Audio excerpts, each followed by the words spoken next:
A'udzu billahi minasyaitonir rajim. Bismillahirrahmanirrahim.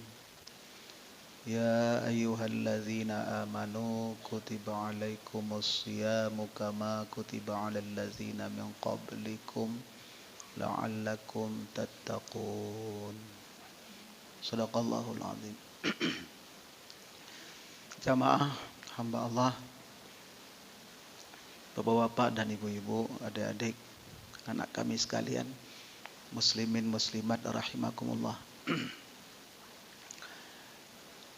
Senantiasa kita memperbanyak puji dan syukur pada Allah. Pertama sekali kita sudah bertemu kembali dengan Ramadan tahun ini. Ramadan 1443 Hijriah. Rasanya sebentar saja baru berpisah dengan Ramadan tahun lalu, 1442 Hijriah. Dalam perjalanan waktu itu, alhamdulillah kita masih Allah berikan umur panjang, mantang panjang umur. Di sisi lain kita melihat sudah banyak juga saudara-saudara kita, orang tua kita yang sudah kembali pada Allah. Mungkin sejenak Bapak dan Ibu sekalian melihat masyarakat kita yang ada di Lancang Garam saja, ya, di Nalu yang akan meninggal. Yang dahulu, tahun lalu, Ramadan lalu, masih bersama kita. Mungkin sebelah kanan kita, sebelah kiri kita, di depan kita, di belakang kita. Itu menjadi sebuah renungan untuk menimbulkan keinsafan. Yohana hampir sentuh hati. Dan kita juga entah kapan. Nah, ini sebuah renungan yang langsung kita baca daripada perjalanan waktu. Mungkin juga di kampung kita masing-masing. Mungkin orang tua kita, saudara kita. Ini sebuah mau'izah yang paling besar sebenarnya. Merenungi tentang perjalanan hidup itu, ya, merupakan pelajaran yang sangat besar. Menunjukkan bahwa kita semua ini, ya, akan kembali pada Allah. Nah, ini yang pertama. Terus menerus kita merasa syukur, alhamdulillah kita masih Allah berikan kesempatan. Maka kesempatan ini, ya, mudah-mudahan jangan kita sia-siakan. Tak sia-siakan mubacut be. Sayang sekali waktu itu enggak pernah terulang. Ini kaum muslimin dan muslimat jamaah rahimakumullah.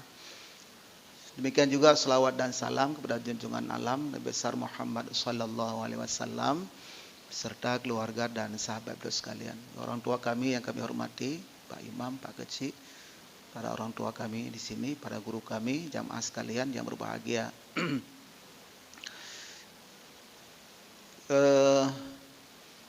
Untuk kita mengulang-ulang, ya, untuk lebih menguatkan semangat kita beribadat. Walaupun malamnya ni cil kalanya oleh kerana hujan. Ya, agak sedikit jamaah ini. Padahal baru awal-awal Ramadan. Tapi enggak apa-apa. Alhamdulillah kita sudah berhadir. Ya, sebenarnya kalau sudah iman memanggil kita, ya, kendala apapun tidak menjadi kendala sebenarnya. Hujan enggak jadi kendala. Ya, apalagi tidak ada fasilitas yang bisa mendatangkan kita kemari. Alhamdulillah Bapak sekalian sudah hadir, ya alhamdulillah.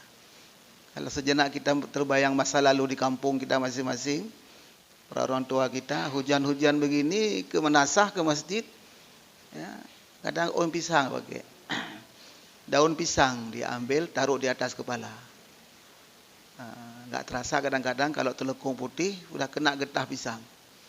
Begitulah, ya, keinginan, tekad beribadah orang tua di kampung dulu. Yang kita anak-anaknya ini, mungkin cucu-cucunya, generasi keberapa kita ini yang tidak lagi tinggal di kampung. Tapi sesekali perlu kita bayangkan karena kita pernah kecil di kampung dulu, di kampung yang masing-masing. Nah, jenau ke tengah kota. Kan? Tapi semangat beribadah itu yang sebenarnya harus kita warisi. Ya, kondisi yang sangat sederhana dulu. Listrik pun kadang-kadang belum ada. Ini perlu kita renungi sebentar untuk memberikan semacam motivasi dalam beribadah. Kemudian berikutnya kaum muslimin dan muslimat jamaah rahimakumullah.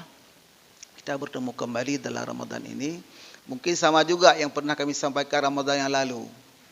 Apa yang pertama, kita sambut dan kita sudah bersama Ramadan ini, kita dengan hati yang senang, hati yang gembira. Sesuatu yang kita senangi, sebelum bertemu, kita rindu bertemu, itu pasti. Dikala sudah bertemu, kita ingin berlama-lama. Jadi satu malam saja tidak bertemu dengan Ramadan, rasanya rugi. Ya, tinggal malamnya, kosong si malam. Sudah bolong satu malam. Jadi terasa ada sesuatu yang tinggal.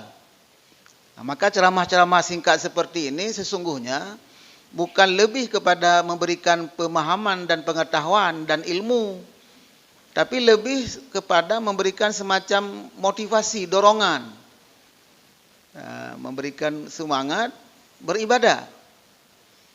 Yang memang yang sudah ada di tempat ibadah lah yang kita berikan semangat beribadah. Uruhan aja bagaimana bagaimana?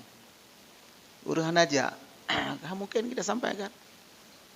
Maka sebagai suatu penghargaan kepada jamaah yang hadir, apalagi dalam bulan suci Ramadan, semacam hidangan lah ini, ya, hidangan santapan rohani, santapan juga namanya. Yang intinya memberikan semangat dari awal seperti ini sehingga timbul semacam semangat dalam diri kita masing-masing, tidak akan tinggal satu malam pun. Kita bercita-cita seperti itu. Kita berhimmah namanya. Himmah itu sebuah tekad dalam beribadah, ada sebuah tekad untuk melaksanakan ibadat. Ya, kalau tidak ada tekad, kalah kita dengan godaan. Bulan Ramadan katanya tidak ada godaan, tapi godaan hawa nafsu. Hawa nafsu bersama kita. Nah, ya, ini yang lebih utama ke dalam hal memberikan semacam semangat untuk beribadat.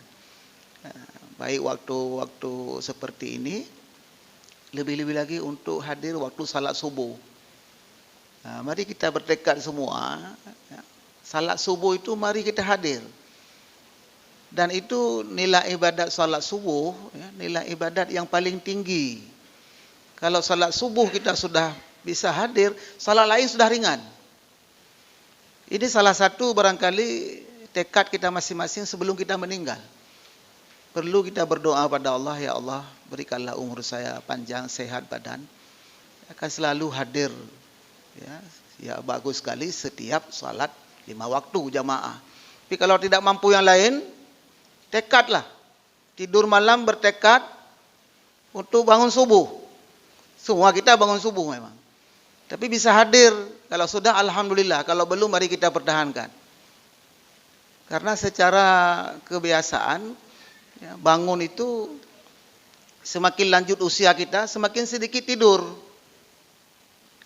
Semakin lanjut umur, ini tengah. Apa artinya? Sebagai isyarat, terbangun malam-malam itu beribadah.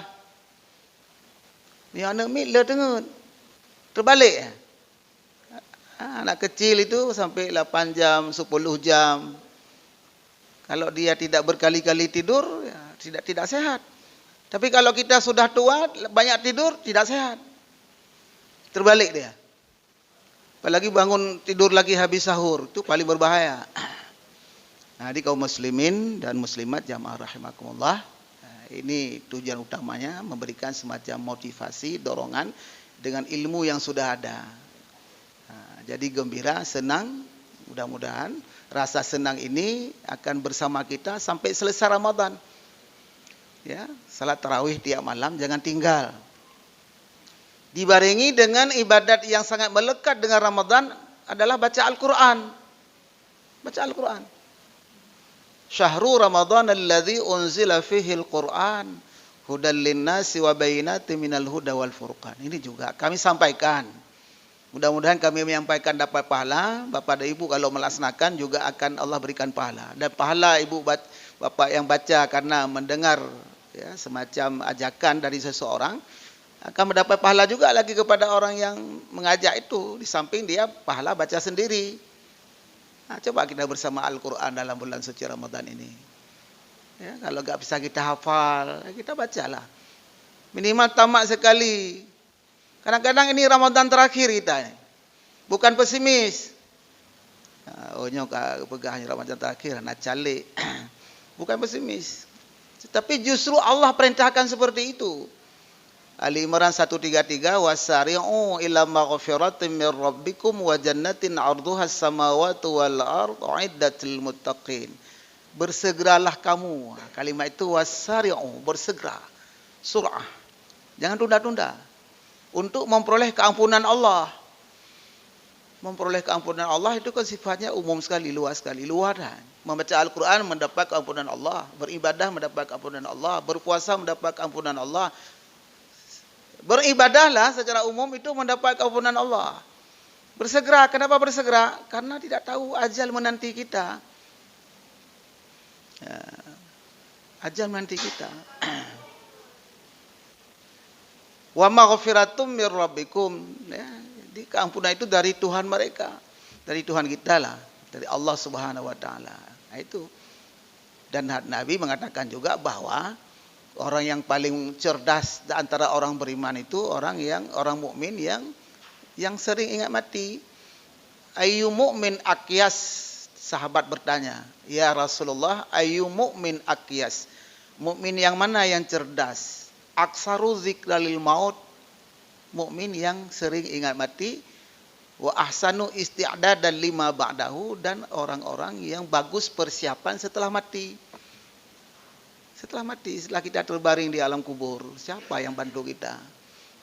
Ini malam-malam teringat kita itu. Kalau sedang ngobrol di warung kopi, mana ada teringat? Maka malam itulah yang malam yang paling bagus, yang paling dekat hati kita dengan Allah Subhanahu wa taala. Di kaum muslimin dan muslimat jamaah rahimakumullah, kami menghimbau kembali kehadiran kita. Insyaallah kalau malam besok pun hujan, kita berpayung-payunglah ke Manasah. Demikian juga subuh-subuh, berpayung-payunglah kita. Ya. Kalau di kampung pakai om pisang, jadi orang dapat om pisang katanya. Merencang garam mana om pisang. Tapi payung banyak, mobil ada. Inilah tanda syukur kita untuk menuju melaksanakan perintah Allah. Kemudian berikutnya Allah memanggil kita melaksanakan ibadah puasa ini dengan panggilan iman. Ya ayyuhallazina amanu, hai hamba Allah yang beriman. Setelah Allah panggil, Allah berikan tugas. Kutiba alaikumusiyam, diwajibkan kepadamu berpuasa. Puasa itu hukumnya wajib. Siang berpuasa hukumnya wajib. Ya, tidak boleh tidak berpuasa. Orang membuka puasa tidak ada halangan, itu namanya dosa besar. Dosa besar. Tak boleh tidak berpuasa. Sedangkan malamnya ini qiyamul lail, hukumnya sunat. Tetapi Nabi bersabda, "Man shoma ramadhana imanan wa ihtisaban ghufira lahu ma taqaddama min dzambi." Man shoma, barang siapa berpuasa tentunya di siang hari karena iman dan mengharap ridha Allah, Allah ampuni segala dosanya walaupun dosa-dosa telah yang masa lampau. Ghufira lahu ma taqaddama min dzambi. Itu satu. Yang kedua, hadis kedua, man qoma, barang siapa yang mendirikan malam Ramadan, man qoma ramadhana imanan wa ihtisaban ghufira lahu ma taqaddama min dzambi. Ujung hadis itu sama. Yang satu man shoma, yang satu man qoma. Maka disebutlah dengan qiyamul lail. Kita sebut juga dengan tarawih. Barang siapa yang mendirikan malam-malam Ramadan dengan iman dan mengharap ridha Allah, ghufira lahu ma taqaddama min dzambi. Allah ampuni dosa masa lampau. Karena sebesar-besar nikmat yang Allah berikan pada kita, Allah memberikan keampunan pada kita. Karena berat sekali kalau kita kembali pada Allah berdosa. Berat sekali, sengsara sekali. Maka kan sering dikala kita mendengar orang meninggal, inna lillahi wa inna ilaihi raji'un. Semoga husnul khatimah, semoga diampuni segala dosanya. Ya. Dan waktu kita melaksanakan salat jenazah pun di hadapan kita jenazah terbaring, Kan bukan doa lain setelah Fatihah, takbiratul ihram, Fatihah, salawat, langsung doa untuk jenazah. Allahumma ighfir lahu warhamhu wa'afihi wa'fu anhu. Bayangkan, berlinang air mata kita. Apalagi kita bayangkan siapa di depan kita itu. Kontan langsung, ya Allah ampunilah dia. Sayangilah dia ya Allah. Maafkanlah segala kesalahannya. Wa akrim nuzulahu, muliakanlah kehadirannya. Wa wasi' madkhalahu, lapangkanlah kuburnya. Sampai seterusnya. Coba kita pahami makna itu. Yang kita persembahkan kepada orang yang sudah terbaring kaku di depan kita, jenazah itu kita mohon keampunannya. Maka dalam hadis Rasulullah katakan sekurang-kurangnya ada 40 orang yang melaksanakan salat jenazah, minimal ada 1 orang dalam jamaah itu yang makbul doa. Maka semakin banyak jamaah salat jenazah semakin bagus. Walaupun satu orang udah sah. Tapi semakin banyak semakin bagus. Itu. Maka lewat ibadah puasa memperoleh keampunan kepada Allah SWT. Lewat qiyamul lail, ya, malam-malam seperti ini juga jalur Allah mengampuni dosa kita. Mudah-mudahan kita dalam hidup ini apalagi bisa kita atur, ya, kita atur 1 kali 24 jam kita ingat-ingat sehingga terucap dalam ucapan kita, alhamdulillah saya hari ini tidak berdosa. Bagus sekali itu. Hari besok juga begitu, alhamdulillah saya hari ini tidak berdosa. Kita ingat kapan mulainya, apakah habis subuh sampai subuh besok, lega kita, alhamdulillah saya hari ini tidak berdosa. Kita rasakan sendiri walaupun tidak kita sampaikan ke orang. Itu sebuah kemerdekaan yang luar biasa. Artinya kita sudah mampu memanage diri kita, mengatur diri kita. Sampai keluar sebuah kalimat kita merasa puas, alhamdulillah lu nurunnya hana dosa ya Allah. Jangankan dosa besar, dosa kecil saja tidak ada. Itu luar biasa. Kenapa? Karena lahir kita fitrah dulu, bersih. Dalam perjalanan hidup ini kadang-kadang kita bisa berdosa, maka Allah berikan peluang pada puasa, salat, qiyamul lail dan sebagainya, bersedekah dan sebagainya. Itu jalan untuk untuk menghilangkan kesalahan-kesalahan yang ada. Hal-hal ini saja yang coba kita lakukanlah. Apalagi yang lain. Kalau pengetahuan kita sudah banyak. Orang yang tidak beribadah sekalipun tahu dia. Orang tidak salat malah pun tahu dia wajib salat. Orang yang tidak berpuasa juga tahu dia wajib puasa. Tapi kenapa tidak mau berpuasa misalnya? Itulah kemampuan untuk mengendalikan diri. Jadi itu yang kedua, kaum muslimin jamaah rahimakumullah, Allah panggil kita amanu, orang beriman. Yang mengantarkan kita mampu beribadah ini justru karena motivasi iman. Iman melahirkan amal. Iman menciptakan ketenangan jiwa, ketenangan batin. Ya, tentram batin bahagia hidup ini paling tinggi nilainya. Alladzina amanu wa tatma'innu qulubuhum bizikrillah. Ala bizikrillahi tatmainnul qulub. Orang beriman hati mereka akan tentram dengan senantiasa ingat pada Allah dengan ibadat. Ala bizikrillahi tatmainnul qulub. Bukankah dengan kamu ingat Allah hatimu akan tentram? Ketenangan batin itu ini besar sekali. Ketenangan kebahagiaan yang ada sekarang sampai mengantarkan kita juga bahagia dikala kita menghembuskan nafas terakhir. Tapi kalau hidup kita saat ini huru-hara seperti itu, tidak tenang jiwa kita, sampai meninggal pun susah. Tidak ada kebahagiaan. Ini semua lewat ibadah, lewat zikrullah. Maka saya kalau berceramah di lembaga pemasyarakatan, kadang diundang ke sana, berceramah di depan narapidana. Ya, bermacam-macam kasus. Sekarang lebih 200 narapidana di situ. Mungkin ada di antara saudara kita. Sedih saya lihat. Kadang hari Jumat, ya. Ramadan juga sering diundang.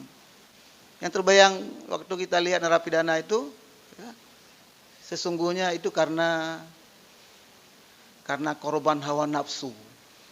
Ya, itu satu barangkali. Yang kedua, kalau memang kasus-kasus narkoba, hampir 80% kasus narkoba.